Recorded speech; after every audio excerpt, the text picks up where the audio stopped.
Hey everybody, welcome to Luke Big Rig Moto Adventures. I'm Luke, and I want to do an introduction to my video series of the New Mexico BDR. Please listen to me as I ramble through all this stuff. I'm sorry, it's late, it's dark. I've got this stuff running through my head, so I wanted to make a video. And I want to plug this video in the beginning to help explain the whole, unorganized series of videos that's going to make up the BDR. Stick with me. I hope you find this exciting. I found it is to be one of the most awesome adventures I've ever done. The exciting news is I have completed the entire New Mexico BDR. You're going to hear me talk about it in lots of different videos.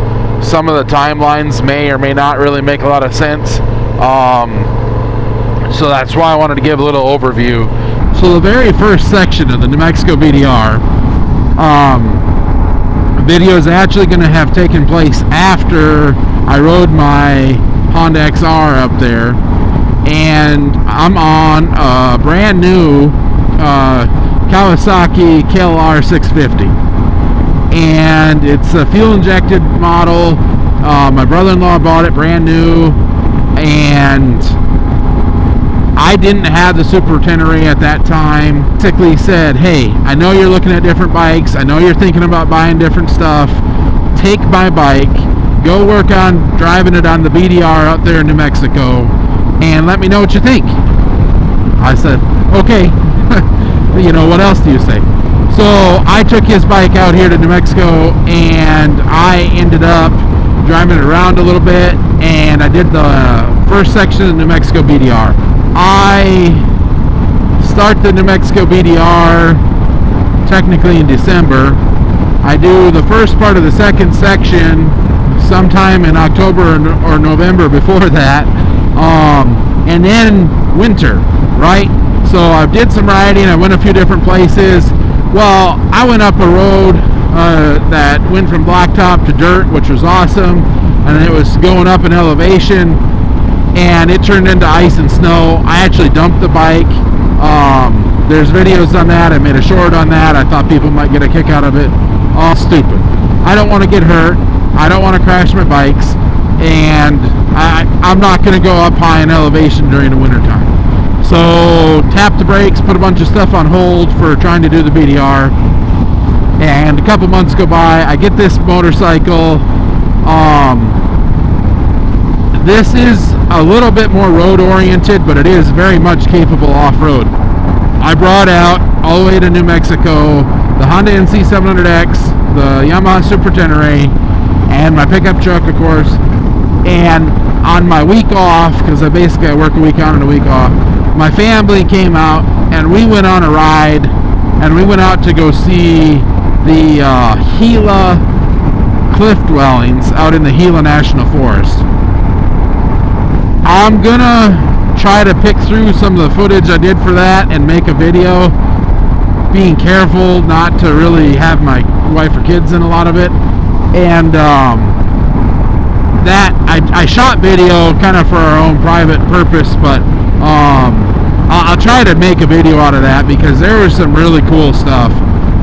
Very beautiful.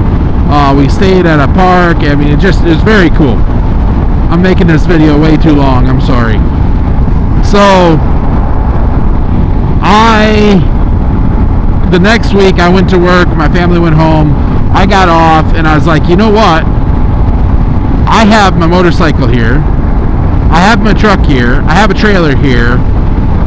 If I have some kind of problem on the BDR, all I got to do is get back to Alamogordo. I don't have to get all the way back to Fort Worth. So, you know what? Today's the day. I'm going to go jump on the BDR, and I'm going to see what happens. So, I went to Cloudcroft, which is where I basically have left off. I haven't really been on that part of the BDR. And I jumped on the trails, off the roads, and I don't know if I was on that at one point or not with the other bike, but anyway, beautiful trail through the woods, winding, twisting roads, fire roads, logging roads, whatever you want to call them. They're roads, but they're dirt. There's rocks sticking out. There's loose gravel. There's sand. You name it. The New Mexico BDR is a little bit of everything.